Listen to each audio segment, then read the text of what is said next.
இன்று பைபிள் ஸ்டடியில் பார்க்கக்கூடிய 100வது வீடியோ தரிசனங்களும் வெளிப்பாடுகளும் அப்படின்னு சொல்லி, தரிசனங்கள் வெளிப்பாடுகள் அப்படின்னு சொல்லும்போது பழைய ஏற்பாட்டில் சில விஷயங்கள், புதிய ஏற்பாட்டில் சில விஷயங்களை நம்ம பார்க்குறோம். இந்த புதிய ஏற்பாட்டிலேருந்து நம்ம ஆரம்பிக்கும் போதோ, அதாவது தரிசனத்தை குறித்து புதிய ஏற்பாட்டில் ஆரம்பிக்கும் போதோ பவுல் கொரிந்து சபைக்கு என்ன எழுதுறாரு அப்படின்னா, 1 கொரிந்தியர் 15வது அதிகாரம் 44வது வசனத்தில் பார்த்தீங்க அப்படின்னாக்கா, 1 கொரிந்தியர் 15:44வது வசனத்தில் பார்த்தீங்கன்னா, நம்மளுடைய சரீரத்தில் 2 பகுதிகள் இருக்குது. ஒன்று நம்முடைய வெளிப்புறமான மாம்ச சரீரம், அடுத்து பார்த்தீங்க அப்படின்னா ஆவிக்குரிய ஒரு பகுதி இருக்குது. சரீரத்துக்குள்ள ஆவிக்குரிய ஒரு பகுதி இருக்குது. வெளிப்புறம், உள்புறம். உள்புறம் பார்த்தீங்கன்னா மனிதனுடைய ஆவி. அந்த மனிதனுடைய ஆவி மனிதனுக்குள்ளே இருக்கிறனால அவன் உயிரோடு இருக்கிறான் அப்படின்னு சொல்லி. ஸோ அந்த ஆவியோட ஆத்மாவும் இருக்குது. ஸோ சரீரம், ஆத்மா, ஆவி. ஸோ அந்த ஆத்மா, ஆவி இல்லைனா ஆவிக்குரிய ஒரு பகுதி. இந்த பகுதியை கர்த்தர் பரிசுத்தாவினர் மூலமாக திறக்கப்படும் பொழுதோ, ஸோ அந்த ஆவிக்குரிய பகுதி, அதாவது அது கூட சோல், அதாவது ஆத்மாவும் சேர்ந்து இருக்கிறனால அந்த பகுதியை திறக்கப்படும் பொழுதோ, அப்போ நம்ம சொப்பனங்களையும் தரிசனங்களையும் கர்த்தருடைய வெளிப்பாடுகளையும் நம்ம பெற்றுக்கொள்கிறோம். நான் மறுபடியும் சொல்கிறேன், ஆவிக்குரிய பகுதியை பரிசுத்த ஆவியினர் மூலமாக கர்த்தர் ஒரு விசுவாசிக்கு, கர்த்தருக்குள் பிறந்த ஒரு விசுவாசிக்கு இல்லை கர்த்தரால் தெரிந்து கொள்ளப்பட்ட ஒரு நபருக்கு திறக்கப்படும் பொழுதோ, ஆவிக்குரிய பகுதி திறக்கப்படும் போதோ இந்த 3 விஷயங்கள் நடக்குது. சொப்பனங்கள், தரிசனங்கள், அப்புறமா வெளிப்பாடுகள், கர்த்தரிடத்திலிருந்து வருகிற அந்த வெளிப்பாடுகள். இது கண்களை திறக்கும் பொழுதோ, ஆவிக்குரிய கண்களை திறக்கும் பொழுதோ, ஆவிக்குரிய காதுகளை திறக்கும் பொழுதோ, அதாவது உள்பகுதியில் இருக்கிற அந்த இருதயத்தை திறக்கும் பொழுதோ, திறக்கப்படும் பொழுதோ இது போல சொப்பனங்கள் ஏற்படுகிறது. ஸோ இதன் மூலமாக நிறைய கிறிஸ்தவர்கள் இந்த காலத்திலையும் சரி, அந்நாட்களிலும் சரி, சொப்பனங்களையும் கர்த்தரிடத்திலிருந்து வருகிற தரிசனங்களையும் இது போல் பெற்றுக்கொண்டாங்க. இதன் அடிப்படையில் தான் நிறைய புத்தகங்கள் எழுதப்பட்டிருக்கு. உதாரணம் பார்த்திங்கன்னா தானியல், ஐசாயா, எசேக்கியல், இது போல் பெரிய பெரிய தீர்க்கதரிசிகள் இது போல் தரிசனங்கள் எல்லாம் பார்த்து, சொப்பனங்கள் எல்லாம் பார்த்து அவங்க என்ன பண்ணாங்க அப்படின்னாக்கா, இந்த தரிசனங்கள் எல்லாம் எழுதி வச்சிருக்கிறாங்க. ஸோ இதிலேருந்து நம்ம ஒரு விஷயமா நம்ம இப்போ உள்ள வரணும், விஷயத்துக்கு வரலாம்.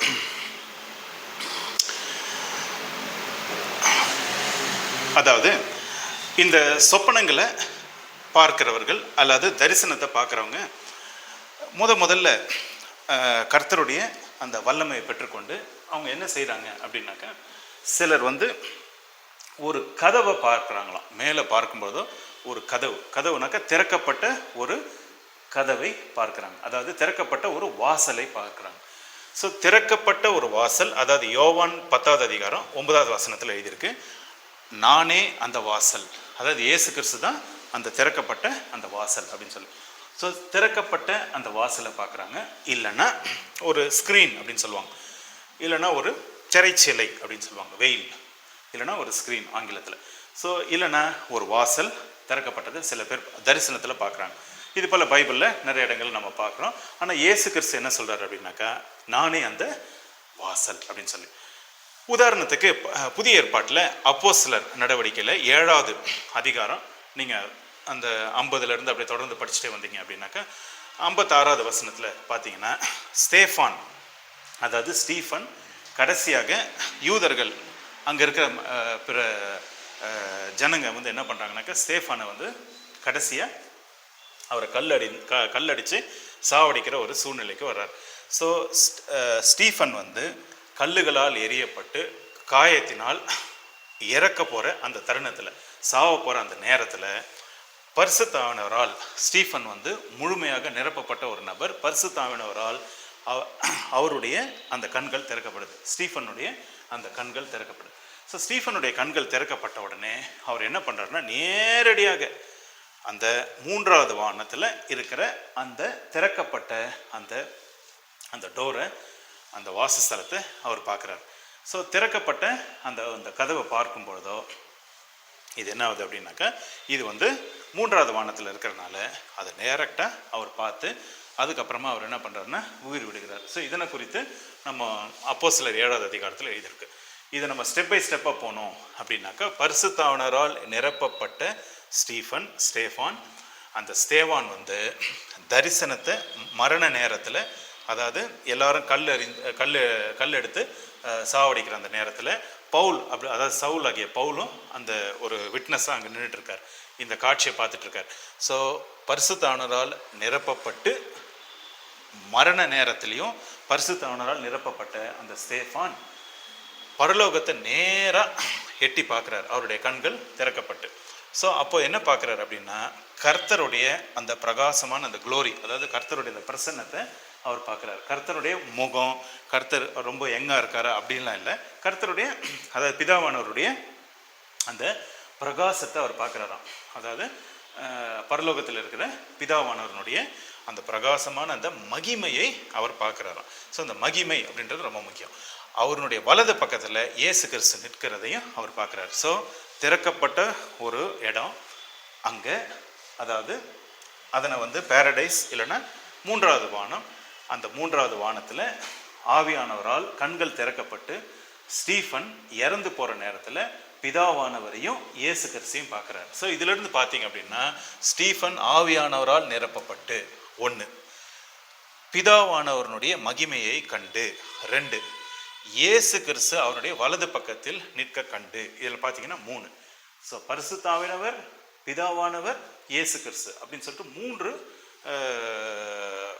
வித்தியாசமான தனித்தனியாக அவர் வந்து பார்க்கக்கூடிய ஒரு. ஆனால் பரிசுத்தாவினர் நிரப்பப்பட்டு அப்படின்றனால பரிசுத்தாவினரை பார்க்கலை, ஆனால் பார்க்கும்போது இருவரை அவர் பார்க்கிறார். யார்? ஸ்தேஃபான், அதாவது ஸ்டீஃபன். இப்போ என்ன ஆகுது அப்படின்னாக்கா, அடுத்த வசனங்கள்லாம் நீங்கள் படிச்சிங்க அப்படின்னாக்கா, அந்த பரலோகங்கள் திறந்ததை, அப்போ பரலோகங்கள் அப்படின்னு சொல்லி நேரடியாக பார்த்தது 3வது வானம். ஆனால் இந்த 3வது வானத்தை பார்க்கணும் அப்படின்னாக்கா, 1வது வானம் திறந்து 2வது வானம் திறந்து அதுக்கப்புறமா 3வது வானத்துக்கு போகணும். ஸோ அதனால் பார்த்தீங்கன்னா, அந்த மரண நேரத்தில் ஸ்டீஃபனுக்கு வந்து 3 வானங்களும் திறக்கப்படுது. 1வது வானம், 2வது வானம், 3வது வானம்.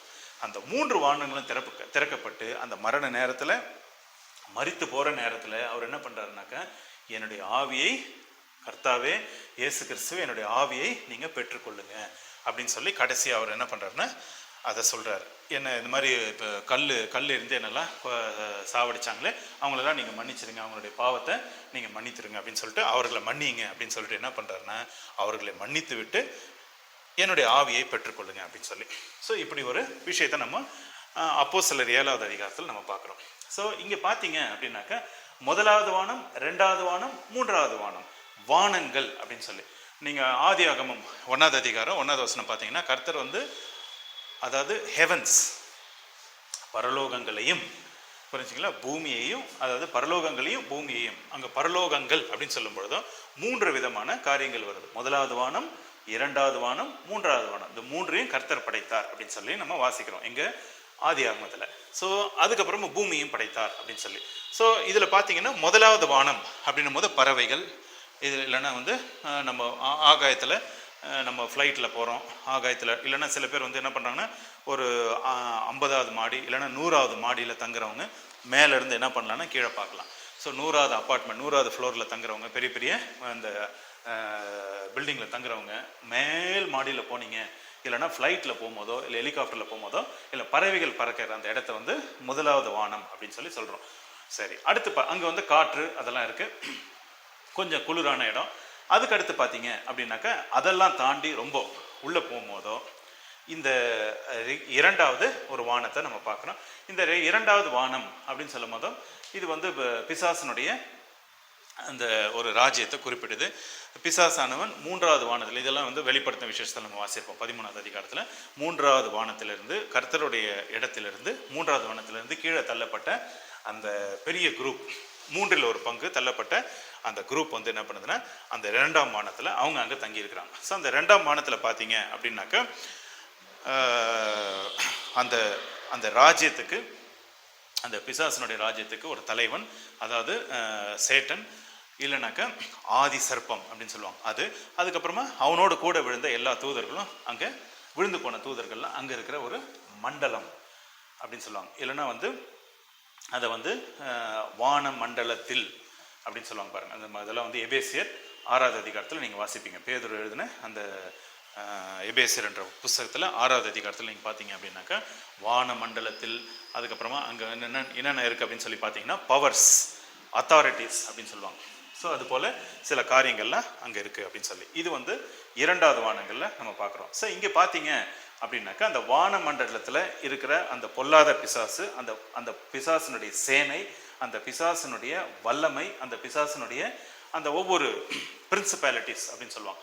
ஒவ்வொரு இடத்துக்கும் ஒவ்வொரு இடத்தையும் பிரித்து அவனுடைய ஆட்களை போட்டு இந்த ஏரியாவுக்கு, இந்த டெரிட்டரிக்கு, இந்த ஸ்தலத்துக்கு, இந்த இடத்துக்கு நீ ஆட்சியாளு, இந்த இடத்துக்கு நீ என்னுடைய காரியத்தை செய், இது இந்த இடத்துல நீ என்னுடைய பிளானை நீ செய்யுங்க அப்படின்னு சொல்லிட்டு ஒவ்வொரு இடத்துலையும் வந்து அங்கங்கே என்ன பண்ணியிருக்காங்க. உலகம் முழுவதும் அவன் என்ன பண்ணிருக்கான், டிவைட் பண்ணி, அதாவது எல்லாமே பார்த்தீங்க அப்படின்னா உலகத்தை ஃபோக்கஸ் பண்ணுற மாதிரி. ஸோ பிசாசனுடைய ராஜ்யம், அதாவது 2வது வானம், அது எதை ஃபோக்கஸ் பண்ணுது, ஜனங்க வாழ்கிற அந்த இடத்த. ஜனங்க வாழாத இடம், அதாவது நிலா இல்லைன்னா மார்ஸ் இல்லை வேறு கிரகங்கள் அங்கே இல்லை, அங்கே யாருமே எந்த ஜனங்களும் இல்லாதனால அங்கே வந்து ஃபோக்கஸ் பண்ணி எந்த பிரயோஜனமும் இல்லை. அங்கே வெறும் கல் மண், அங்கே ஒன்றும் இல்லாதனால அங்கே எதுவும் இல்லை. ஃபோக்கஸ் வந்து எங்கே இருக்குது அப்படின்னா எல்லாம் பூமியை சுற்றி தான் அந்த ஃபோக்கஸ் இருக்குது. ஸோ பூமியை சுற்றி இருக்கிற ஒரு பகுதி 1வது வானம். அதற்கு மேலே போனீங்க அப்படின்னா பிசாசுகள் தங்குகிற ஒரு பெரிய ராஜ்யம், இது ஒன்று. இதையும் தாண்டி அதற்கு மேலே நீங்கள் போகும்பொழுதோ இது 3வது வானம். ஸோ இந்த 3வது வானத்துக்கும் சூரியனுக்கும் என்ன சம்பந்தம் அப்படின்னு சொல்லி சில நேரத்தில் டவுட் இருக்கும். பூமியிலேருந்து பார்த்தீங்கன்னா, பூமியிலேருந்து அந்த சூரியன், அதாவது நட்சத்திரங்கள்லே ஒரு சிறிய நட்சத்திரம், அதாவது சூரியன் வந்து பூமிக்கு அருகாமையில் இருக்குது, நட்சத்திரம் இன்னும் தொலைவு தூரத்தில் இருக்குது. ஆனால் இந்த பூமியிலேருந்து பூமிக்கும் சூரியனுக்கும் தாண்டி நட்சத்திரம், அந்த பூமிக்கும் சூரியனுக்கும் உள்ள ஒரு தொலைவு என்ன எவ்வளோ தூரம் இருக்குது அப்படின்னு சொல்லி பார்த்தீங்கன்னா 150 மில்லியன் கிலோமீட்டர்ஸ் தான் தோராயமாக. ஸோ பூமியிலேருந்து அந்த சூரியன் 150 கிலோமீட்டர்ஸ் தூரத்தில், அவ்வளோ மில்லியன் கிலோமீட்டர்ஸ் தூரத்தில் நீங்கள் பயணம் பண்ணி போனீங்கன்னா அப்போ தான் சூரியன் கிடைக்குமா. ஸோ இங்கே பார்த்தீங்க அப்படின்னா அந்த சூரியனை என்ன பண்ண முடியும், நம்மளுடைய கண்களால் பார்க்க முடியுது. இப்போ சூரியனை நீங்கள் பார்க்குறீங்க, நிலாவை நீங்கள் பார்க்குறீங்க. ஸோ 150 மில்லியன் கிலோமீட்டர்ஸ் தூரத்துக்கு நம்மளால் பார்க்க முடியுது. அதே மாதிரி இந்த கண்கள் திறக்கப்படும் போதோ, ஆவிக்குரிய கண்கள் திறக்கப்படும் போதோ பல மில்லியன் கிலோமீட்டர்ஸ் தூரத்தில் இருக்கிற, இல்லைன்னா பல கிலோமீட்டர்ஸ் தூரத்தில் இருக்கிற அந்த காட்சிகளையும் கர்த்தர் காட்டுகிற அந்த பரலோகத்தையும் பார்க்க முடியுது. ஆனால் அவ்வளோ சீக்கிரம் எப்படி போக முடியும் அப்படின்னு சொல்லி பார்க்கும்போதும் இது ஒரு விஷயமா இருக்குது. ஏன்னா நீங்கள் வந்து ஏதாவது ராக்கெட்டில் போனீங்கன்னா ரொம்ப நேரம் ஆகுது, இல்லை வேறு ஏதாவது ஒரு இதை பயன்படுத்திங்கன்னா பல நாட்களாக நீங்கள், பல மாதங்களாக நீங்கள் இப்போ ட்ராவல் பண்ணிகிட்டே இருக்கணும். வருடங்களாக போயிட்டு இருந்தாலும் அதை போய் ரீச் பண்ணுறது ரொம்ப கஷ்டம். அது நீங்கள் ராக்கெட்லாம் எடுத்துகிட்டு போக முடியாது, ஏன்னா மறித்தவங்க இங்கேருந்து ஒரு சிம் கார்டு கூட எடுத்துகிட்டு போக முடியாது மேலே. ஸோ வரும்பொழுது எதையும் கொண்டு வரதில்லை, போகும்போது எதுவும் நம்ம கொண்டு போகிறதில்ல. ஸோ அதனால் எப்படி இது போல் இந்த பவுல் இல்லைன்னா ஸ்டேஃபான் இவங்கெல்லாம் வந்து எப்படி அந்த பரலோகத்துக்கு தரிசனத்தில் போயிருப்பாங்க, இல்லை எப்படி போவாங்க, இல்லை போனவங்க எப்படி அவ்வளோ தூரத்தில் எப்படி போக முடியும் அப்படின்னும் போது என்ன ஆகுது அப்படின்னா, கர்த்தர் வந்து ஆவிக்குரிய சரீரத்தை, ஆவியில் இருக்கிறவங்க ஆவிக்குள்ளாகி, ஸோ ஆவிக்குள்ளாகி கர்த்தர் பரிசுத்தாவினர் மூலமாக என்ன பண்ணுறாருனாக்க அந்த நபரை, அந்த விசுவாசியை அப்படியே மேலே கூப்பிட்டுக்கிறாரு. ஸோ அதனால் பார்த்தீங்கன்னா அவ்வளோ தூரம் வந்து அவ்வளோ நேரங்கள், அவ்வளோ நாட்கள் நம்ம ட்ராவல் பண்ண வேண்டிய அவசியம் இல்லை. அதனால் உடனடியாக வந்து அந்த பரலோகத்துக்கு நம்ம உள்ளே என்ட்ரு ஆகலாம். ஸோ இது போல் வந்து இது போல் வந்து பவுல் என்ன பண்ணுறாரு அப்படின்னாக்கா, கொரிந்தியர் புஸ்தகத்தை எழுதுறதுக்கு முன்னாடி 1 கொரிந்தியர் 2 கொரிந்தியர் அப்படின்ற அந்த 2 புஸ்தகத்தை எழுதுறதுக்கு முன்னாடி 14 வருடத்துக்கு முன்பாக, அதாவது அவருடைய ஊழியத்தில் 14 வருடத்துக்கு முன்பாக அவர் என்ன பண்ணுறாரு அப்படின்னாக்கா, அவருடைய பேரை போடாமல் அவர் என்ன சொல்கிறாருனாக்கா, அவருடைய பேரை எடுக்காமல் ஒரு 3rd பர்சன் அப்படின்ற ஒரு இதில் வந்து அவர் என்ன பண்ணுறாருன்னா, என்னை வந்து கர்த்தர் பரதேசிக்கு, அதாவது பேரடைஸ்க்கு என்ன தரிசனத்தின் மூலமாக என்னை வந்து எடுத்துக்கொண்டார் அப்படின்னு சொல்லி. நான் சரீரத்தில் இருந்தேனோ, சரீரத்துக்கு உள்ளே இருந்தனோ, சரீரத்துக்கு வெளியே இருந்தனோ எனக்கு தெரியல, ஆனாலும் என்னை கர்த்தர் வந்து என்ன பண்ணார்னா அந்த பரதேசிக்கு எடுத்துக்கொண்டார். பேரடைஸ் இல்லைன்னா பரதேசி, அப்படி இல்லைன்னா 3வது வானம், இது எல்லாமே ஒரே ஒரு அர்த்தம் தான் சொல்லுது. ஸோ அதனால் பார்த்தீங்கன்னா சங்கீதம் 148 3-4 இந்த வசனத்தை நம்ம பார்க்கும்போதும் இந்த மூன்றாவது வானம் இல்லைன்னா பேரடைஸ் இல்லைன்னா பரதேசி, அதுக்கு வந்து என்ன இன்னொரு வார்த்தை என்ன கொடுக்குறாங்கனாக்கா, அதாவது ஹையஸ்ட் பேரடைஸ். அதாவது நீங்கள் கீழே இருந்து அப்படியே மேலே போனீங்கன்னா மேலே இருக்கிறது ஒரு ஸ்தலம் பேர் தான் என்ன அர்த்தம் அப்படின்னா அதுதான் மூன்றாவது வானம். வானங்களுக்கெல்லாம் வானம் அப்படின்றதான் அது மூன்றாவது வானம். அது சங்கீதம் 148 3-4 பொறுமையாக நீங்கள் படிங்க, இல்லைன்னா நோட் பண்ணி வச்சிங்க. சில வசனங்களெல்லாம் நோட் பண்ணி வச்சுட்டு நீங்கள் அப்புறமா படிக்கலாம் நீங்கள். சரி, இப்போது இந்த விஷயத்தை குறித்து பவுல் வந்து மூன்றாவது வானத்துக்கு சென்ற ஒரு விஷயத்தை குறித்து தரிசனத்தின் மூலமாக அவரை அழைத்து கொண்டு போனார் இல்லைங்களா. இது வந்து 2 கொரிந்தியர் 12வது அதிகாரம் 1, 2, 3, 4, 5 இந்த வசனங்கள்லாம் நீங்கள் படிக்கலாம். ஸோ காட்டப் அப்படின்னு சொல்லிட்டு ஒரு வார்த்தையை பயன்படுத்துகிறாங்க ஆங்கிலத்தில். அதாவது எடுத்துக்கொள்ளப்பட்டு இல்லைன்னா வலுக்கட்டாயமாக உங்களை இந்த இடத்துல இருந்து இன்னொரு இடத்துக்கு எடுத்துக்கொள்ளப்பட்டு அப்படின்னு சொல்லி வலுக்கட்டாயமாக இல்லைன்னா உங்களை பிடித்து கரம் பிடித்து உங்களை இங்கிருந்து அந்த இடத்துக்கு ஷிப் பண்ணாங்க அப்படின்னு அர்த்தம். ஸோ இதுக்கு பேர் வந்து காட்டப் அப்படின்னு சொல்லி. ஸோ இது எடுத்துக்கொள்ளப்பட்டு அவர் உள்ள பரலோகத்துக்கு உள்ள அந்த இடத்துல நின்று அவர் என்ன பண்ணுறாருன்னா மூன்றாவது வாசலில் நின்று அவர் வந்து பார்க்கிறாராம், தரிசனத்தில் பார்க்கிறார். அதுக்கப்புறமா காதால் கேட்கிறாராம். ஸோ கண்கள் திறக்கப்படுது, காதுகள் திறக்கப்படுகிறது. கண்கள் காதுகள் ஆவிக்குரிய கண்கள் காதுகள் திறக்கப்படுகிறது அப்படின்ற விஷயத்தை நம்ம கற்றுக்கிறோம் இந்த இதில் இருந்து. ஸோ அந்த காதுகள் திறக்கப்பட்ட உடனே பரலோகத்தில் பேசுகிற சில பரலோக பாஷையை வந்து அவர் கேட்குறாராம். அது வந்து நான் அந்த தெளிவாக என்னால் விவரமாக அதை பற்றி சொல்ல முடியாது அப்படின்னு சொல்கிறார். ஸோ அது ஒரு சீக்கிரட்டாக அவர் வைக்கிறார். ஸோ அங்கே வந்து சில விஷயங்களை பரலோகத்தில் பேசுகிற அந்த காரியங்களை அவர் என்ன பண்ணுறாருன்னா அதெல்லாம் கேட்குறாராம். ஸோ அந்த பரலோகத்துக்குள்ளே நுழையிறது அப்படின்றது வந்து நம்ம தமிழில் வந்து சில வார்த்தைகளை பயன்படுத்துகிறாங்க. அதாவது பரலோகம் அப்படின்னு சொல்லும் போது பைபிளில் பரலோகம் அப்படின்னு பயன்படுத்துகிறாங்க. சில வேறு சில வார்த்தைகள் வந்து சொர்க்கம் அப்படின்னு சொல்லி யூஸ் பண்ணுறாங்க. சொர்க்க வாசல் அப்படின்னு சொல்கிறாங்க. விண்ணகம், விண்ணுலகம், மோட்சம் அப்படின்னு சொல்லி வேறு சில வார்த்தைகள் எல்லாம் தமிழில் பயன்படுத்துகிறாங்க. ஸோ அவர் வந்து என்ன பண்ணுறாருன்னா அந்த இடத்துல அவர் நிற்கும் பொழுதோ அங்கே அந்த பரலோக பாஷையை அவர் வந்து என்ன பண்ணுறாரா காதில் கேட்குறாராம். ஸோ இது வந்து என்னத்தை குறிக்குது அப்படின்னா கர்த்தர் வந்து தரிசனத்தின் மூலமாக பவுலை வந்து பூமியிலிருந்து தரிசனத்தின் மூலமாக மேலே மூன்றாவது வானத்தில் எடுத்துக்கொள்ளப்பட்டு அங்கே இது எல்லாத்தையும் அவர் காட்டுறார். அதாவது தோராயமாக அவருடைய 14 வருஷத்துக்கு முன்பாக அப்படின்னு சொல்லி அவர் வந்து இந்த கொரிந்து புஸ்தகத்தில் 2 கொரிந்தியர் 12 அவர் இது போல் எழுதுறார். சரி, இதுக்கப்புறம் பார்த்தீங்க அப்படின்னாக்கா இது வந்து தரிசனங்கள். சில வேளைகளில் பார்த்தீங்க அப்படின்னாக்கா இந்த தரிசனத்திலே வந்து ஊழிய சம்பந்தமான சில தரிசனத்தையும் பவுலுக்கு காட்டுறார். ஊழிய சம்பந்தமா இது வந்து அப்போஸ்தலர் நடவடிக்கை 16வது அதிகாரம் 9வது வசனத்தில் நீங்கள் வாசிச்சிங்க அப்படின்னாக்கா பவுலுக்கு ஒரு தரிசனத்தை கொடுக்குறாரு கர்த்தர். பவுலுக்கு நிறைய தரிசனங்களை கர்த்தர் கொடுத்துருக்காரு. இதில் ஒரு தரிசனம் இது ஒரு தரிசனம், சரிங்களா. ஸோ இதில் பார்த்தீங்க பவுலுக்கு பார்த்தீங்கன்னாக்கா சவுல் வந்து பவுலாக மாறும் பொழுதும் அப்போது ஒரு தரிசனம் கர்த்தர் மேலிருந்து பேசுகிற அது ஒரு தரிசனம். அதுக்கப்புறம் பார்த்தீங்கன்னா இது ஒரு தரிசனம். இது பார்த்தீங்கன்னா ஊழிய சம்பந்தமாக இது ஒரு தரிசனம். ஸோ இந்த ஊழிய சம்பந்தமாக பவுல் என்ன தரிசனத்தை பார்க்குறாரு அப்படின்னாக்கா பவுலுக்கு வந்து மக்கதோனியா அப்படின்ற ஊர்லேருந்து டர்க்கி பக்கத்தில் இருக்க அந்த ஊரில் அவர் என்ன பண்ணுறாருன்னா ஒரு நபர் வந்து நிற்கிறதையும் இங்கே வந்து பிரசங்கம் பண்ணுங்க அப்படின்னு சொல்லி அவர்கிட்ட கேட்குறதையும் இது வந்து ஒரு தரிசனமாக பார்க்குறாரு. ஸோ பவுல் மக்கதோனியாவிலேருந்து ஒரு நபர் நிற்கிறத ஒரு நாள் இரவு தரிசனத்தில் பார்க்குறாரு. அதனால் அவர் என்ன பண்ணுறாருன்னா மக்கதோனியாவுக்கு அவர் என்ன பண்ணுறாருன்னா ஊழிய விஷயமா போகிறாராம். ஸோ அதனால் வந்து இந்த தரிசனங்கள் வந்து சும்மா பரலோகம் பார்த்துட்டு வரணும் அப்படின்னு இல்லை. சில விஷயங்கள் ஏதோ இருக்கும், எதனால் நீங்கள் போகிறீங்க, எதனால் கர்த்தர் கூப்பிட்றாரு அப்படின்ற விஷயத்தை நம்ம நோட் பண்ணணும். இங்கே பார்த்தீங்கன்னா ஊழிய விஷயமா நீ மக்கதோனியாவுக்கு போகணும் அப்படின்ற காரியத்தை கர்த்தர் வந்து பவுலுக்கு சொல்கிற ஒரு தரிசனம் இது. இந்த தரிசனங்கள்லாம் பார்த்தீங்க அப்படின்னு பார்த்தீங்கன்னா ஸ்தேஃபான் வந்து பரலோகம் திறக்கிறதையும் பரிசுத்தனால் நிரம்பி இருக்கிறதையும் அவர் முகம் தூதரை போல தேவ தூதரை போல பிரகாசமாக இருக்கிறதையும் இது எல்லாத்தையும் ஜனங்க பார்த்தோம். மேலே வானத்தை திறந்து அவர் சாட்சியாக சொல்வதை பார்த்து அவங்க என்ன பண்ணுறாங்க கல் எறிந்து அவரை கொல்றாங்க. ஸோ இவர் என்ன பண்ணுறாருன்னு ஒரு சாட்சி கொடுக்குறாரு. கொடுத்து அவங்க என்ன பண்ணுறாங்க ஆனாலும் வந்து இவர் ரத்த சாட்சியாக மறிக்கணும் அப்படின்னு சொல்லி. ஸோ பார்த்தீங்க அப்போஸ்தலர் நடவடிக்கையில் பார்த்தீங்க அப்படின்னாக்கா இவர் முதலாவது ரத்த சாட்சியாக அவர் மறிக்கிறார். இப்போ பார்த்தீங்கன்னா கிறிஸ்தவர்கள் நிறைய பேர் எதிர்காலத்தில் நிறைய ரத்த சாட்சியாக மறிக்கக்கூடிய ஒரு தருணம் வரும். ஆனால் அந்த தருணத்தில் பரிசுத்த ஆவியானவரால் நம்ம நிரம்பி இருக்கணும் அப்படின்ற ஒன்றும் அந்த அந்த மரண நேரத்தில் இது ஒரு சாட்சியாக என்ன பண்ணுறாருன்னா மேலே பரலோகம் திறக்கப்படுது, அழைத்து கொண்டு போகிறாங்க அப்படின்னு சொல்லி. இன்னொரு சில இடத்துல பார்த்தீங்க அப்படின்னா சில பேர் வந்து மரண நேரத்தில் மனிதர்கள் மரண நேரத்தில் சில தரிசனங்களை, அதாவது பரிசுத்தவான்கள் மரண நேரத்தில் என்ன பண்ணுறாங்க, சில தரிசனங்களை அவங்க பார்க்குறாங்களா. ஸோ அந்த தரிசனங்களை பார்க்கறது வந்து நம்ம டெஸ்டிமனிஸ் அப்படின்னு சொல்லி எழுதுகிறோம்.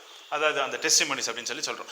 அதாவது அவங்க என்ன சாட்சிகள், அவங்க என்ன சொல்கிறாங்க அப்படின்னாக்கா, மரண நேரத்தில் இருக்கிற அந்த விசுவாசிகள், அதாவது ஹாஸ்பிட்டலில் சில பெரிய பெரிய கிறிஸ்டியன் இன்ஸ்டியூஷன், பெரிய பெரிய ஹாஸ்பிட்டலில் தனிமையில் இருக்கும்பொழுதோ, இல்லைனா வந்து அந்த பேஷண்ட்டை தனிமையில் இருக்கும்போதோ சில கேமராலாம் பொருத்தி வித் வாய்ஸ் ரெக்கார்டிங் வித் வீடியோவோட என்ன பண்ணுறாங்க, அதெல்லாம் இது பண்ணும்போது அவர் பேசுகிறதெல்லாம் வந்து ஒரு சின்ன மைக்ரோஃபோன் வச்சு கடைசியாக என்ன பேசுகிறாரு அப்படின்ற காரியத்தெல்லாம் கூட ரெக்கார்ட் பண்ணி வச்சுருக்காங்க.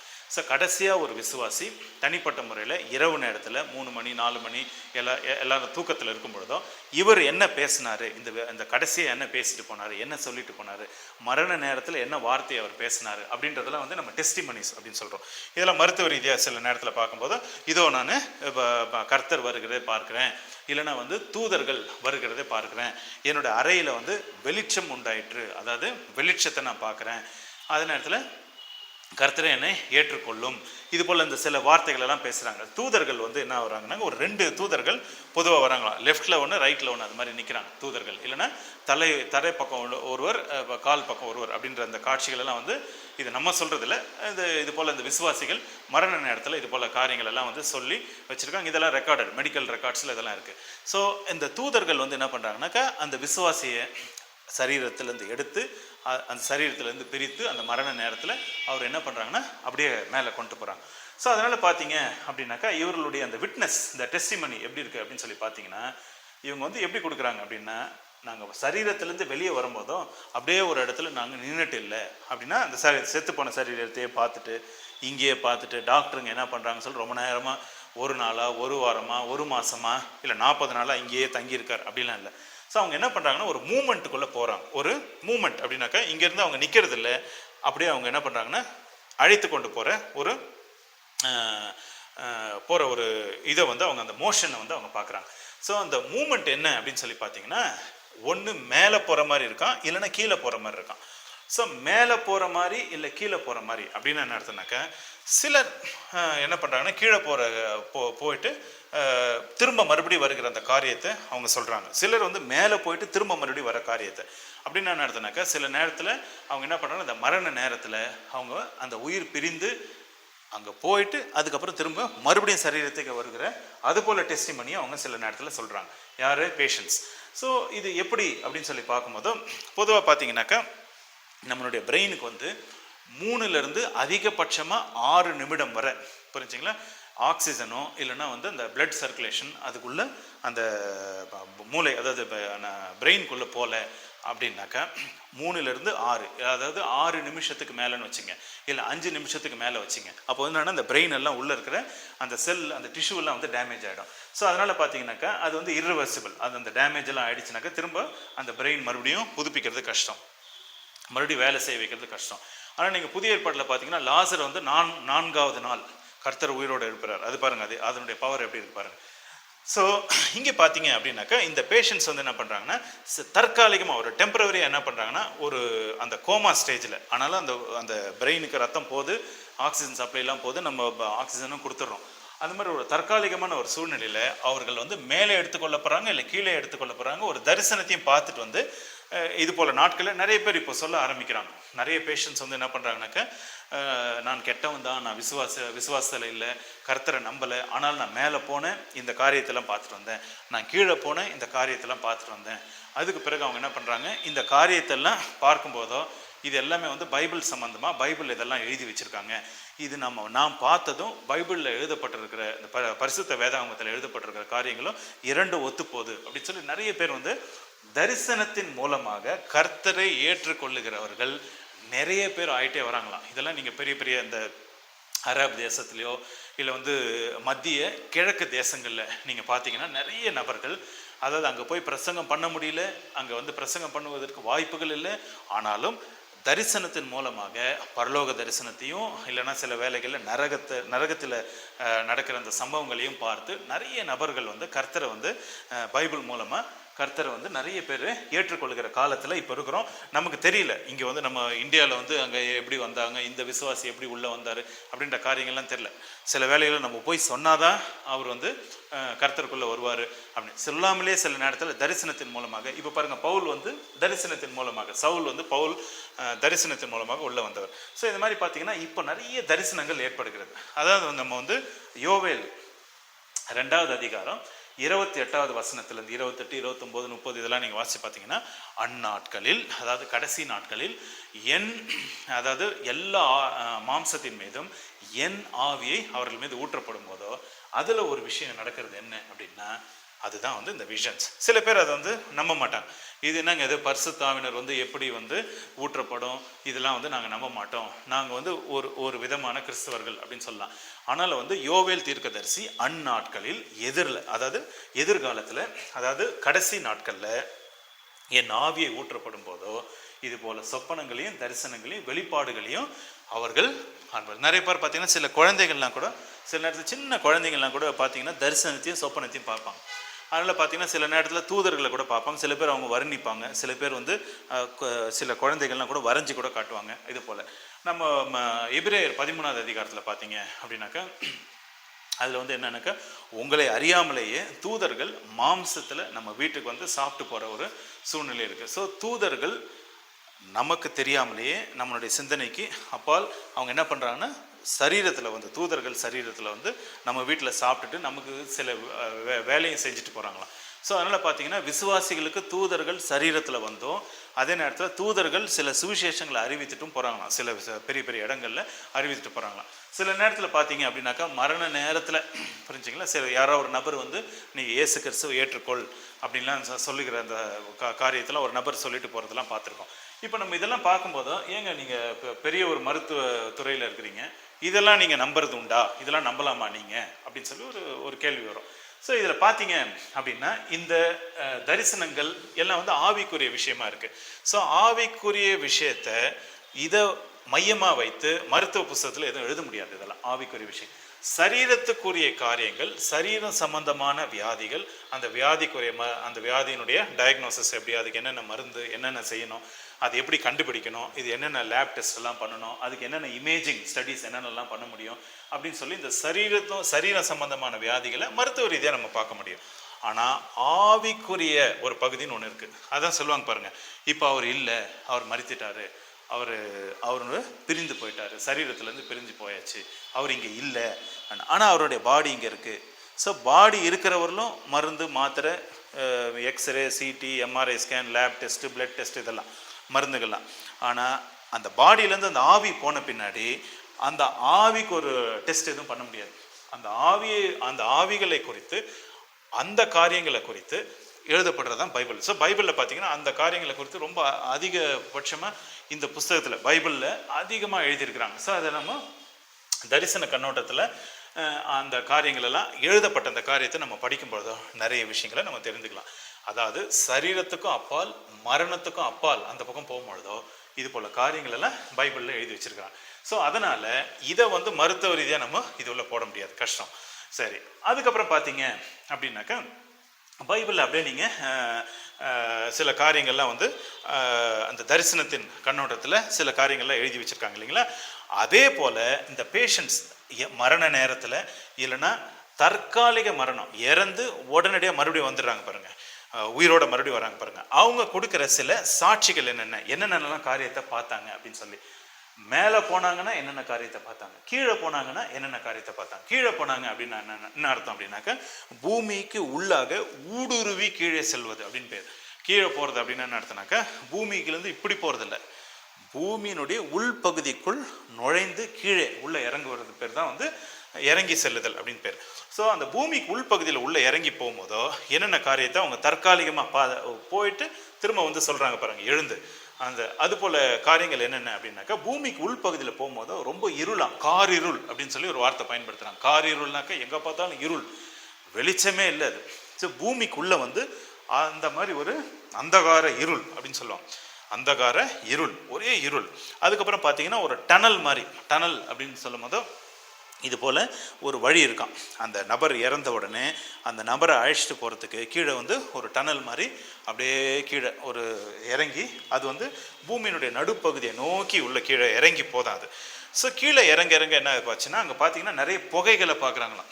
இது போல் புகை இல்லைன்னா அது ஒரு மாதிரி இந்த ஸ்மோக் அப்படின்னு சொல்லுவாங்க, நிறைய புகைகள். அது அந்த புகைகள் வந்து ஒரு துர்நாற்றமான ஒரு புகை. அது உள்ளே போக போக போக போக கீழே இறங்க ஒரு பெரிய குழியை பார்க்குறாங்களா, ஒரு குழி இருக்கான். இன்னும் கீழே இறங்கி போக போக பார்த்தீங்கன்னா அதாவது பார்ஸ் அப்படின்னு சொல்கிறாங்க. பார்ஸ்னாக்கா என்ன அர்த்தம்னாக்கா இரும்புகளால் செய்யப்பட்ட ஒரு சின்ன சின்ன சின்ன சின்ன ஒரு பாருங்க. இப்போ நீங்கள் எப்பயாவது நீங்கள் கோழியெல்லாம் வாங்க போகிறீங்கன்னு வச்சுங்க, சிக்கன் வாங்க போகிறீங்க. சிக்கன் வாங்க போகும்போது என்னன்னாக்கா ஒரு சின்ன சின்ன செல் இருக்கும். அந்த ஒரு கோழி அது உள்ளேருந்து எடுத்து அதுக்கப்புறமா அவங்க என்ன பண்ணுவாங்க, அந்த பிராய்லர் சிக்கனை திரும்ப எல்லாம் ரெடி பண்ணி கொடுக்குறாங்க. ஸோ அதில் பார்த்தீங்கன்னா அது ஒரு சின்ன இடம், அவ்வளோதான். ஸோ கோழி கொஞ்சம் நடமாடுறதுக்கு நல்லா பெரிய இடம் கொடுக்கலாமே அப்படின்னா அது பெரிய இடம் இல்லை. இன்னொரு சின்ன இடம். ஸோ இதுக்கு வந்து என்ன செல் அப்படின்னு சொல்லுவாங்க. செல் அதாவது பிரிசன் செல்ஸ் அப்படின்னு சொல்லுவாங்க. இதனை குறித்து பைபிளில் வந்து யோனா புஸ்தகத்தை, யோனா தீர்க்கதரிசி யோனா புஸ்தகத்தை நீங்கள் பார்த்தீங்கன்னா 2:26 நீங்கள் வாசிக்கலாம். பார்ஸ் இல்லைன்னா இரும்புகளால் செய்யப்பட்ட ஒரு தடுப்பு செய்யப்பட்டு ஒரு சின்ன சின்ன ரூம்ஸ் அங்கே, இல்லைன்னா செல்ஸ் அப்படின்னு சொல்கிறாங்க. அதுக்கப்புறம் ஐசாயா 24, 21, 22 அந்த வசனங்களை நீங்கள் வாசித்து பார்க்கும்போது தான் அங்கே உள்ள பார்த்தீங்கன்னாக்கா பிரிசன் செல்ஸ் அப்படின்னு இருக்கான். தனி அறைகள் அப்படின்னு சொல்லுவாங்க தமிழில், தனித்தனி அறைகள் உள்ள. ஸோ பிரிசனுக்குள்ள தனித்தனி அறைகள். இப்போ சில நேரத்தில் பார்ப்பீங்க இல்லைங்களா, சென்ட்ரல் ஜெயில் அப்படின்னு இருக்கும். ஸோ பூமியிலே உங்களுக்கு வந்து தெரியும் சென்ட்ரல் ஜெயில் இருக்குது. அந்த சென்ட்ரல் ஜெயிலுக்குள்ளே எப்படி இருக்கும் அப்படின்னா பெரிய ஒரு இடம் இருக்காது. உள்ளே போனீங்கன்னா தனித்தனியாக உள்ள ஒருவர் தனித்தனியாக ஒரு ரூமில் வச்சுருப்பாங்க. ஸோ அதே போல் கீழே வந்து பார்த்தீங்கன்னா இது போல் இருக்குது. ஏங்க இந்த மாதிரி சொல்லி பயமுறுத்துறீங்க அப்படின்னா இது போல் எழுதப்பட்டிருக்கு. யோனா தீர்க்கதரிசி இப்படி எழுதுறாரு. அதே மாதிரி ஐசாயா தீர்க்கதரிசி 24 அதிகாரம் 21, 22 இது போல் இருக்குது அப்படின்னு சொல்லி எழுதுறாங்க. அதுக்கப்புறம் அவங்க சில நபர்கள் வந்து கீழே போனாங்க பாருங்க. கீழே போனவங்க வந்து நிறைய அழுகையின் குரல், பற்கடிப்பு, சத்தம், அந்த அதாவது ரொம்ப ஹை பிச்சில் அவங்க அழுவுறது, கத்துறது, தலைமுடியெல்லாம் பிச்சுட்டு அழுத அப்படி இருக்கும். அந்த மாதிரி ஒரு பெரிய அழுகையின் சத்தம், நிறைய பேர் கூக்குரல் அப்படின்னு சொல்லுவாங்க தமிழில், அதுபோல் சத்தத்தை அவங்க அதுபோல் சில காட்சிகளை பார்த்தாங்க. அப்புறம் பார்த்தீங்கன்னா கீழே பார்த்தீங்கன்னா நெருப்பு எரின்னு எரிதான். அது அந்த நெருப்புக்குள்ள மனிதர்கள் உலாவுகிறத அவங்க பார்க்குறாங்களாம். இதெல்லாம் வந்து சங்கீதம் 140:10 பைபிள்லையும் சப்போர்ட் பண்ணி எழுதுறாங்க. ஸோ உள்ளே பார்த்தீங்கன்னா அந்த நெருப்பு குழம்பு அப்படின்னு சொல்லுவாங்க. நெருப்பு குழம்பு அதாவது என்ன அர்த்தம் அப்படின்னாக்கா பூமிக்குள்ளே போக போக போக ஒரு சூரியன் எப்படி இருக்குமோ அந்த சூரியனுக்குள்ளே போகிற மாதிரி, அந்த சூரியனே பூமிக்கு நடுப்பகுதியில் உள்ளே இருக்கிற மாதிரி, அந்த சூரியனே பூமியினுடைய நடுப்பகுதிக்கு உள்ளே இருக்கிற மாதிரி இவங்க என்ன பண்ணுறாங்க, அந்த நெருப்புக்குள்ள அந்த நெருப்பை நோக்கி போகிறாங்க. அங்கே பார்த்தீங்க அப்படின்னாக்கா வலியாம், அப்புறமா தாகம், வலின்னா அந்த வேதனை அப்படின்னு சொல்லுவாங்க, வலியினுடைய வேதனை. அதுக்கப்புறம் பார்த்தீங்கன்னா தாகம்னாக்கா என்ன அர்த்தம்னாக்கா அங்கே தண்ணியே கிடைக்காதான். அந்த ஒரு குழியில் ஒரு டிராப் கூட தண்ணி இல்லையா. இதனை குறித்து ஜக்கரியா 9 அதிகாரம் 11 வசனத்தில் ஒரு சொட்டு தண்ணி கூட அங்கே இல்லையா. ஸோ அதனால் பார்த்தீங்கன்னா அப்போ தண்ணி இல்லாமல் எப்படி உயிரோடு வாழ்வாங்க? ஆனாலும் உயிரோடு வாழ்வாங்கன்னா அவங்க உயிர் தான் இருக்குது அங்கே அதில் வந்து இந்த மறுபடியும் அந்த உயிர் மரித்து போகிறதில்ல. ஸோ அங்கே இருக்கிறது வந்து ஆவியிலையும் ஆத்மாவிலையும் அங்கே இருக்கிறனால, ஏன்னா இப்படிலாம் எழுதப்பட்டிருக்கிறனால அங்கே வந்து ஒரு துளி சொட்டு தண்ணி கூட இல்லை, தண்ணி இல்லாமலே அங்கே இருக்கிறாங்க. ஸோ இது வந்து ஜக்கரியா 9:11. அடுத்து அப்படியே பார்த்தீங்கன்னா பலதரப்பட்ட பல தேசங்களில் இருக்கிற ஜனங்க அங்கே உள்ளே இருக்கிறாங்களாம். ஸோ பார் இருக்குது, இல்லைன்னா அதுக்கு பேர் பிரிசன், இல்லைன்னா அதுக்கு பேர் செல். அந்த இடத்துல நெருப்பு இருக்குது, சத்தம் இருக்குது, கூக்குரல் இருக்குது, தண்ணி வசதி இல்லை.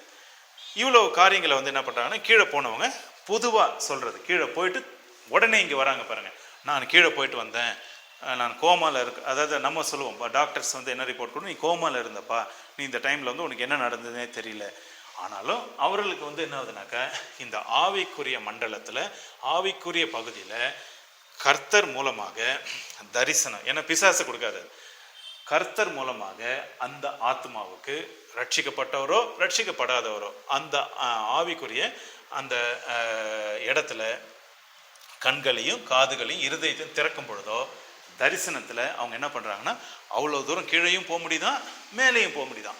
இப்போ மேலே போன சில நபர்கள், அதாவது விசுவாசிகளோ இல்லை அவிசுவாசிகளோ, மேலே போனவங்க என்னென்ன பார்த்தாங்க அப்படின்னாக்க பாருங்க, இங்க இருள், மேலே போனவங்களுக்கு வெளிச்சம். இங்க டனல், மேலே போனவங்களுக்கு வந்து படிக்கட்டு. இங்க வந்து புகை, மேலே போறவங்களுக்கு வந்து மேகம். ஒரு லேடர், ஏணியின் மூலமாக மேலே அப்படியே ஏறி மேலே மேலே மேலே மேலே ஏறி போகிறாங்களாம். மேலே ஏறி போகும்போதோ அங்கே வந்து ஒரு கதவு, திறக்கப்பட்ட ஒரு கதவை அப்படி பார்க்குறாங்க. ஸோ இதனால் பார்த்தீங்க அப்படின்னா ஆவிக்குரிய அந்த தரிசனத்தின் மூலமாக அந்த ஆவிக்குரிய அந்த பகுதி வந்து வேகமாக போகுது மேலே. ஸோ இதை தான் வந்து நம்ம வெளிப்படுத்தின விசேஷத்தில் நம்ம வாசிக்கிறோம், 1ஆவது அதிகாரம் நம்ம வாசிக்கலாம். ஸோ அதனால் பார்த்தீங்கன்னா மேலே போனவங்க வெளிச்சம், மேகம், ஒரு ஏறி போகிறதுக்கு ஒரு லேடர் இல்லைன்னா படி, ஏணிப்படி, அதுக்கப்புறமா ஒரு திறக்கப்பட்ட ஒரு கதவு, அதுக்கப்புறமா உள்ளே போகும் பொழுதோ அங்கே பார்த்தீங்கன்னா ஒரு வீடு, பெரிய வீடு இருக்கான். அங்கே பார்த்தீங்கன்னா நிறைய அறைகள் இருக்கான், ரூம்ஸ். இங்கே கீழே நீங்கள் போனீங்க அப்படின்னாக்கா பிரிசன் செல்ஸ் இருக்கான். ஏன்னாங்க இது ஏன் எப்படி சொல்கிறீங்க அப்படின்னா, வேதத்திலேயே எழுதியிருக்கிறாங்க. தெரியாதனமாக கீழே போனவங்க, இல்லை தெரிஞ்சு கர்த்தர் மூலமாக கீழே போனவங்க, தரிசனத்தில் பார்த்துட்டு வந்தவங்க உயிரோட மறுபடியும் வராங்க பாருங்க, அவங்களும் சொன்னது புஸ்தகத்தில் எழுதியிருக்கு. அதனால நம்ம இதை நம்ம மருத்துவ ரீதியாகவும் ஒரு பக்கம் இருக்கு, அதே நேரத்தில் பார்த்தீங்கன்னா ஆவிக்குரிய ரீதியாகவும் எழுதப்பட்டிருக்காங்க. அதனால நம்ம இதில் கொஞ்சம் கவனம் செலுத்தி நம்ம பார்க்க வேண்டியதாக இருக்கு. சரி, இப்போ அவங்க மேலே போனவங்க நிறைய அறைகள் இருந்துதான். இதை வந்து யோவான் 14வது அதிகாரம் 2வது வசனத்தில் கர்த்தர் சொல்றார், உங்களுக்காக நான் ஒரு பெரிய ஒரு வீடு இருக்கு, ஒரு வீடை கட்டி வச்சிருக்கேன். அந்த வீட்டுக்குள்ள நிறைய அறைகள் இல்லைன்னா மேன்ஷன் அப்படின்னு சொல்றாங்க. சில ஆங்கில பைபிளில் வந்து மேன்ஷன் அப்படின்னு சொல்லி யூஸ் பண்றாங்க. அது உள்ள பார்த்தீங்கன்னா நிறைய அறைகள் இருக்கான். ஸோ அங்கே பார்த்தீங்கன்னா அது வந்து 1 BHK 2 BHK 3 BHK அப்படி கேட்காதீங்க, அங்கே வந்து அறைகள் இருக்கு, புரிஞ்சுங்களா? அங்கே போனோம் அப்படின்னாக்கா அந்த இடத்துல பயம் இல்லையா, நிறைய அன்பாங்க, சந்தோஷம், அன்பு நிறைந்த இடம். அதாவது கர்த்தருடைய அந்த அன்பு நிறைந்த இடம், அதுக்கு தேவ அன்பு நிறைந்த இடம். அதுக்கப்புறமா சந்தோஷம், தேவ சந்தோஷம், கர்த்தருடைய சந்தோஷம், பரிசுத்த சந்தோஷம் நிறைந்த இடமா, அது தூதர்கள் நிறைந்த இடமா. அப்படி சில நபர்கள் போகும்போது கர்த்தருடைய அந்த சத்தம் இடி மின்னலை போல கர்த்தருடைய சத்தத்தை கேட்கக்கூடிய அது ஒரு இடமா. ஸோ கர்த்தருடைய குரல் எப்படி இருக்குதான், இடி மின்னல் போல இருக்குதான். ஸோ இப்போ நம்ம இயேசு கிறிஸ்து ஞானஸ்தானம் எடுக்கும் பொழுதும் கர்த்தர் பிதாவானவர் மேலிருந்து பேசும்போது எப்படி ஒரு சத்தம் கேட்டது பாருங்க. அதே நேரத்தில் மறுரூப மலையில் கர்த்தர் பிதாவானவர் பேசும்பொழுதும் அது எப்படி அந்த இடிமின்னல் போல ஒரு சத்தம் கேட்டதோ அது போல் அந்த சத்தம் அவர்கள் கேட்குறாங்களாம். ஸோ அதனால் மேலே பார்த்தீங்கன்னா கர்த்தருடைய சத்தம், தூதர்கள், சந்தோஷம், ஏகப்பட்ட அங்கே இருக்கிற பல தேசங்கள்லேருந்து இருக்கிற சில ஆத்மாக்கள். ஸோ இவங்களெல்லாம் பார்க்குறாங்க. மேலே பார்த்தீங்கன்னா உணவு, பைபிளில் வந்து மன்னா அப்படின்னு சொல்லி கொடுக்குறாங்க. அதே நேரத்தில் பார்த்தீங்கன்னா தண்ணீர் வசதி நிறைந்த இடம் அது. இங்கே பார்த்தீங்க அப்படின்னா தண்ணி, ஒரு சொட்டு தண்ணி கூட இல்லை. அங்கே பார்த்தீங்கன்னா தண்ணீர் நிறைந்த ஒரு பெரிய ஒரு கடலை போல் தண்ணீர் நிறைந்த இடம்லாம் இருக்குது. போட்டுக்கொள்வதற்கு துணி கொடுக்குறாங்க. அதாவது வந்து நீதிமானுடைய வஸ்திரம் அப்படின்னு சொல்லிட்டு அதுக்கு ஒரு விளக்கமும் கொடுக்குறாங்க. நீதிமானுடைய வஸ்திரம், அதாவது சில பேர் சொல்லுவாங்க இல்லைங்களா, இது என்ன துணி அப்படின்னா இது ரேமன்ஸ் அப்படின்னும். அதே மாதிரி பார்த்தீங்கன்னா இந்த துணி எப்படின்னாக்கா இது வந்து நீதிமானின் வஸ்திரம் அப்படின்னு பேர். அதுக்கு மேலே வந்து எந்த ஒரு சபையும் இல்லையா. இது வந்து ரொம்ப முக்கியமான ஒரு விஷயம். மேலே வந்து இந்த சபை இந்த சபைன்னு சொல்லிட்டு எந்த டினாமினேஷனும் இல்லை, மேலே சபையே இல்லையா. ஏன்னா கர்த்தர் அங்கேயே இருக்கிறனால, எல்லாரும் மத்தியிலும் இருக்கிறனால அங்கே வந்து என்ன தேவையில்லையா, சபை தேவையில்லை. எல்லா விசுவாசிகளும் ஒன்றா சேரும்பொழுதும் அதுவே ஒரு சபையாயிடுது. அங்கே போயிட்டு நம்ம ஒரு டெம்பிள் உள்ளே போயிட்டு ஒரு ஆலயத்துக்குள்ளே போயிட்டு கர்த்தரை தொழுது கொள்ளணும் அப்படின்னு இல்லை, கர்த்தரே அவர்கள் மத்தியில் இருக்கிறனால அந்த இடத்துல டெம்பிள் இல்லை அப்படின்னு சொல்லி. அதுக்கப்புறம் பார்த்தீங்கன்னா தரிசனத்தின் மூலமாக யோவான் வந்து உள்ளே போகிறார். யோவான் அதாவது இவ்வளோ நேரம் என்ன பார்த்தோம் அப்படின்னாக்கா, தற்காலிகமாக மரித்தோ இல்லை கோமாவில் இருந்தவங்களோ அந்த விஷன் மூலமாக பரலோகத்துக்கு போயிட்டு வந்தவங்க வந்து நான் ஆலயத்தில் போயிட்டு நான் கர்த்தரை தொழுதுட்டு வந்தேன் அப்படின்னு யாரும் சொல்லலை. அதுக்கப்புறமா வந்து சாப்பாடே இல்லைங்க, ரொம்ப கஷ்டத்தில் இருக்கிறாங்க மேலே அப்படின்னு சொல்லலை. எல்லாரும் துணிமணிலாம் அணிந்திருக்கிறாங்க. கர்த்தருடைய அந்த குரல், தூதர்கள், அப்புறமா அங்கே பொழிகிற அந்த அன்பு, பாசம், பயமே இல்லைங்க, சந்தோஷமாக இருக்கிறோம் அப்படின்னு சொல்லி நல்ல ரூம்ஸ் எல்லாம் இருக்குது. எப்படி உள்ளே நுழைஞ்சோன்னா ஒரு கதவு வழியாக உள்ளே நுழைஞ்சோம், ஒரு திறந்த ஒரு வாசல் அப்படின்னு சொல்லி. சில நேரத்தில் திறப்பின் வாசல் அப்படின்லாம் சொல்லி தமிழ்லாம் நிறைய வார்த்தைகள் சொல்லுவாங்க. ஸோ எப்படி இருக்குது இதை நம்ம வந்து யோவான் அப்படின்ற ஒரு சீஷர், கர்த்தருடைய சீஷர் என்ன பண்ணுறாருன்னா, கடைசி புத்தகம் வெளிப்படுத்தின விசேஷம் எழுதும்பொழுதும் அவர் என்ன பண்ணுறாருன்னா, யோவான் வந்து உள்ள, அதாவது வெளிப்படுத்தின விசேஷம் 4வது அதிகாரம், இதை நான் வாசிக்கிறேன். வெளிப்படுத்தின விசேஷம் 4:1 இதை நம்ம வாசிக்கும் போது இதில் வந்து யோவான் வந்து எப்படி மேலே போனார் அப்படின்றது. இவைகளுக்கு பின்பு இதோ பரலோகத்தில் திறக்கப்பட்டிருந்த ஒரு வாசலை கண்டேன். முன்னே எக்கால சத்தம் போல என்னுடனே பேச நான் கேட்டிருந்த சத்தமானது, இங்கே ஏறி வா, இவைகளுக்கு பின்பு சம்பவிக்க வேண்டியவைகளை உனக்கு காண்பிப்பேன் என்று விளம்பினது. ஸோ இப்போ என்ன ஆயிப்போச்சுன்னா, இங்கே பார்த்தீங்க அப்படின்னாக்கா வெறும் யோவான் மட்டும் சிங்குலரில், இது வந்து எல்லா சபையும் எடுத்துக்கொள்ளப்படலை. இந்த வெளிப்படுத்தின விசேஷம் 4வது அதிகாரம் யோவான் அப்படின்ற ஒரு சீஷர், ஒரு அப்போஸ்தலர், அவர் என்ன பண்ணுறாருன்னா கீழே இருந்து மேலே போகிறதுக்கு வந்து என்ன ஆச்சு அப்படின்னா ஒரு வாசலை கண்டு அந்த எக்காலம் போல் ஒரு சத்தத்தை பேசுகிற சத்தத்தை கேட்டு, அதாவது இடிமின்னலை போல இல்லைன்னா எக்கால சத்தம் போல ஒரு சத்தத்தை கேட்ட அவர் என்ன பண்ணுறாருன்னா உடனடியாக மேலே ஏறி வா அப்படின்னு சொல்லிட்டு ஒரு லேடர் மாதிரி ஒரு லேடர் வருது, அந்த மேலே ஏறி அதுக்கு போகிறாருங்க.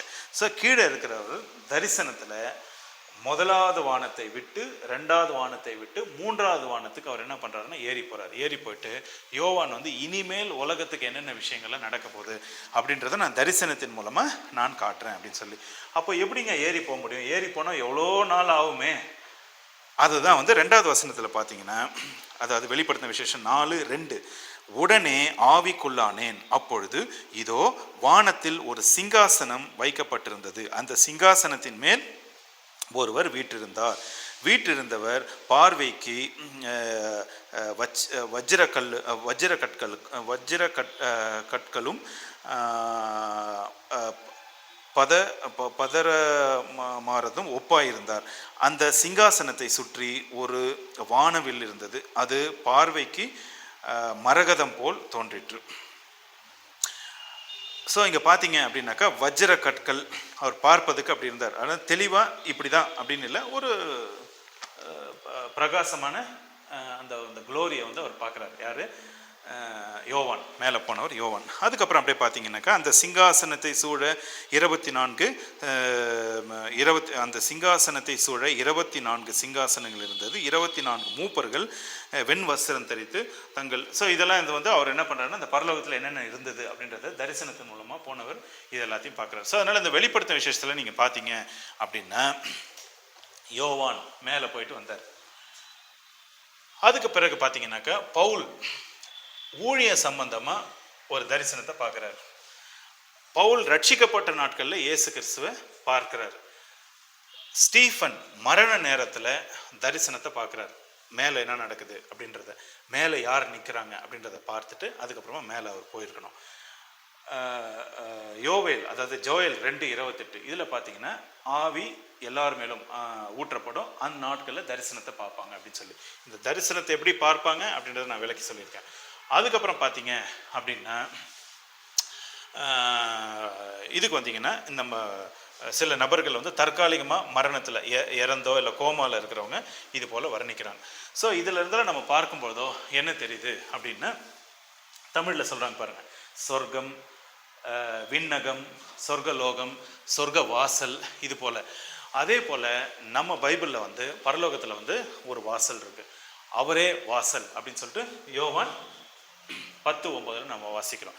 ஸோ இயேசு கிறிஸ்துவே வாசல், நானே வழி, நானே அந்த வாசல், அது வழியாக தான் நீங்கள் பிரவேசிக்கணும். அப்புறமா பிதாவானவர் என்ன சொல்கிறாருன்னா, என் மகன் மூலமாக தான் நீங்கள் பரலோகத்துக்குள்ளே உள்ளே வரணும் அப்படின்னு சொல்லி. ஆனால் நம்ம மரணத்துக்கு பிறகு நம்ம பரலோகத்துக்கு போக வேண்டிய ஒரு காரியம். ஆனால் நிறைய பேர் வந்து பொதுவாக மரித்து போகிறவங்க நல்லவங்க இருக்கிறாங்க, ஆனால் கர்த்தரை தெரியாதவங்க, கர்த்தரை குறித்து அந்த காஸ்பல் அதாவது சுவிசேஷத்தை தெரியாதவங்க அவங்களால உள்ளே போக முடியறதில்ல. ஏன் அப்படின்னு சொல்லி பார்த்தீங்கன்னா அந்த பாவம் வந்து தடுக்கப்படுது. ஸோ நபர்கள் பொதுவாக உள்ள இறந்த பிறகு, அதாவது இது வந்து இறந்த பிறகு தரிசனம் வெளிப்பாடுலாம் இல்லை, இறந்த பிறகு அந்த ஆவி பரலோகத்துக்கு உள்ளே போனோம் அப்படின்னா அவர்களுடைய பாவத்தை இயேசு கிறிஸ்து பூமியில் வாழ்ந்த நாட்களில், பூமியில் வாழ்ந்து கொண்டிருக்கிற நாட்களில் நீங்கள் உங்களுடைய பாவத்தை இயேசு கிறிஸ்துவின் மீது சுமத்தி, அதாவது இயேசு கிறிஸ்துவின் இடத்துல மனம் திரும்பி ஜபித்து உங்களுடைய பாவத்தை அறிக்கையிட்டு அந்த பாவத்தை அவர் என்ன பண்ணுவாராம், அவர் ஏற்றுக்கொள்வாராம். சில பேர் கேட்பாங்க, ஏங்க இயேசு கிறிஸ்து இறந்தது 2000 வருஷத்துக்கு முன்னாடி, இப்போ நம்ம சொன்னோம்னா அவர் எப்படி நம்ம பாவத்தை ஏற்றுக்கொள்வார்? ஒரு நாள் 1 வருஷம், 2 நாள் 2000 வருஷம். ஸோ அதனால் பார்த்தீங்கன்னாக்கா 2 நாளைக்கு முன்னாடி, அதாவது 2000 வருஷத்துக்கு முன்னாடி இயேசு கிறிஸ்து மரித்தார். ஆனால் நம்ம பாவத்தை அறிக்கையிடும் பொழுதோ அந்த பாவம் அவருக்குள் அந்த சிலுவையில் ஏற்றப்படுகிறது. அதுக்கப்புறமா என்னுடைய பாவத்தை அவர் வந்து என்ன பண்ணுறாருன்னா மன்னித்து அவர் நமக்காக ரத்தம் சிந்தினார் அப்படின்ற ஒரு காரியம். ஸோ அதனால் வந்து ஒரு வீட்டுக்காக வர முடியாது. இந்த வீட்டில் பாவம் செஞ்சாங்க, இந்த வீட்டில் ஒரு கார்பெண்டரை வச்சு ஒரு சிலுவை அறைந்து இந்த இடத்துல இயேசு கிறிஸ்து மரிக்கணும், அடுத்த வீட்டுக்கு போயிட்டு இன்னொரு கார்பெண்டர். ஸோ ஒரு வீடாக மரித்து கொண்டு இயேசு கிறிஸ்து போக முடியாது. உதாரணத்துக்கு நீங்கள் என்ன பண்ணுறீங்கன்னா, ஒரு பேங்க்குக்கு நீங்கள் அமௌண்ட்டை டெபாசிட் பண்ணோம் அப்படின்னாக்கா ஒரு செக் எழுதியோ இல்லை ஒரு ஃபார்ம் எழுதி நீங்கள் என்ன பண்ணுறீங்க, அமௌண்ட்டை டெபாசிட் பண்ணுறதுக்கு நீங்கள் போகிறீங்க. அப்படி அமௌண்ட் டெபாசிட் பண்ண போகும்போதோ ரிசர்வ் பேங்க்லேருந்து நீ பர்மிஷன் வாங்கினு வா, அப்போ தான் உனக்கு டெபாசிட் பண்ண முடியும். மறுபடியும் நீ டெபாசிட் பண்ணும்போது மறுபடியும் ரிசர்வ் பேங்க்லேருந்து வாங்கினு வா, எப்படி சொல்ல முடியாது. ரிசர்வ் பேங்க்லேருந்து ஒரு ஆர்டர் கொடுத்துருக்காங்க, ஸ்டேட் பேங்க்குக்கோ கனரா பேங்க்கோ. இது போல் யாராவது வந்து டெபாசிட் பண்ணும்போதோ அவங்களுடைய அக்கௌண்ட்லேயோ இல்லை பேங்க்கில் இந்த அமௌண்ட்டு போய் சேரணும் அப்படின்றது ஒரு பழைய ரூல் அது. அதே போல் பழைய ரூல்ஸ் என்ன அப்படின்னாக்கா, இயேசு கிறிஸ்து நமக்காக மரித்தார், பிதாவானவர் அதை அங்கீகரித்தார். யாரெல்லாம் அந்த பாவத்தில் அறிக்கையிடுறீங்களோ அந்த பாவம் இயேசு கிறிஸ்துவுக்குள் அவர் அந்த பாவத்தை நம்ம அறிக்கையிடுறனால அவர் சுமக்கிறார். எப்படி உங்கள் பணத்தை வந்து ஒரு பேங்க் சுமக்குதோ அதே போல் நீங்கள் செய்கிற ஒவ்வொரு அறிக்கையும் இயேசு கிறிஸ்து சுமந்து ரத்தத்தில் அந்த பாவம் மிக்ஸ் ஆகி அந்த ரத்தம் வெளியே போய் ரத்தம் சிந்துதல் இல்லாமல், அதாவது பாவ மன்னிப்பு இல்லைன்னு சொல்கிறாங்க பாருங்கள், அதுபோல் அந்த பாவ ரத்தம் வெளியே சிந்தி அதுக்கப்புறமா உங்களுக்காக மரித்தார் அப்படின்ற காரியம். ஸோ அந்த பாவம் தடுக்கிறனால நம்மளால் வந்து மரித்த பிறகு பரலோகத்துக்கு போக முடியாத மாதிரி ஒரு சூழ்நிலை. ஸோ அதனால் வந்து இது போல் ஒரு காரியத்தை வந்து இயேசு கிறிஸ்து மட்டும் இந்த உலகத்தில் பண்ணனால வேற யாருமே எந்த நாட்கள்லையும் எந்த காலகட்டத்திலையும் பிறருடைய பாவத்துக்காக மரிக்காதனால, அதாவது பரலோகத்துக்குள்ள ஒரே ஒரு எதிரி, பரலோகம் உள்ளே போக முடியாத மாதிரி ஒரே ஒரு தடுப்பு என்ன அப்படின்னு பார்த்தீங்கன்னா பாவம். இப்போ இதெல்லாம் எப்படிங்க அப்படின்னு சொல்லி பார்த்தீங்கன்னா, இதெல்லாம் தரிசனங்கள் வெளிப்பாடுகள் ஏற்படலாம். ஆனால் மரணத்துக்கு முன்பாக அது தரிசனம் இல்லை, உண்மையாகவே நீங்கள் உள்ளே போகிறீங்க, உண்மையாகவே நீங்கள் பரலோகத்துக்கு உள்ளே போகணும் அப்படின்னு சொல்லும் போது அதுதான் எல்லாருடைய ஆசை. பரலோகத்துக்கு உள்ளே போகணும் அப்படின்னா உங்களுக்கு என்ன தேவைப்படுது? பாவ அறிக்கை தேவைப்படுகிறது, மனம் திரும்புதல் தேவைப்படுகிறது. அதுக்கப்புறம் கர்த்தருக்கு ரொம்ப மிக முக்கியமான ஒன்று, முழுகி நீங்கள் ஞானஸ்தானம் எடுத்திருக்கணும், ஆவியிலையும் நீங்கள் பிறந்திருக்கணும் அப்படின்ற இந்த போல காரியங்கள். இது போல காரியங்களில் வைத்து மறுபடியும் தினமும் ஆவியினால் நீங்கள் நிரப்பப்பட்டு நீங்கள் இருக்கணும். அதே நேரத்தில் ஒரு சுச்சுவேஷன், நீங்கள் மரண நேரத்துலேயும் எங்கேயோ ஒரு பெரிய ஒரு கிரிட்டிக்கலான ஒரு சூழ்நிலையில் நீங்கள் இருக்கும் பொழுதும் நீங்கள் வந்து கர்த்தருடைய ஆவியினால் நிரம்பி பரிசுத்த ஆவியினால் நிரம்பி, எப்படி ஸ்டீஃபன் மரண நேரத்தில் என்ன ஸ்டேட்மெண்ட் கொடுத்தாரு பாருங்க, என் ஆவியை கர்த்தாவே இயேசு கிறிஸ்து என்னுடைய ஆவியை நீங்கள் ஏற்றுக்கொள்ளுங்க அப்படின்னு சொல்லி.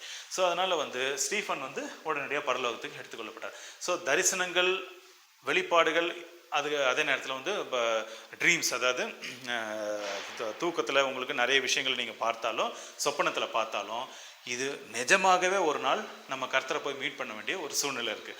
நிஜமாலுமே நம்ம எல்லாருமே வந்து எல்லாரு கூடயும் இருக்க முடியாது. ஒருத்தர் தனித்தனியாக மறித்து போக வேண்டிய ஒரு சூழ்நிலை இருக்கும்.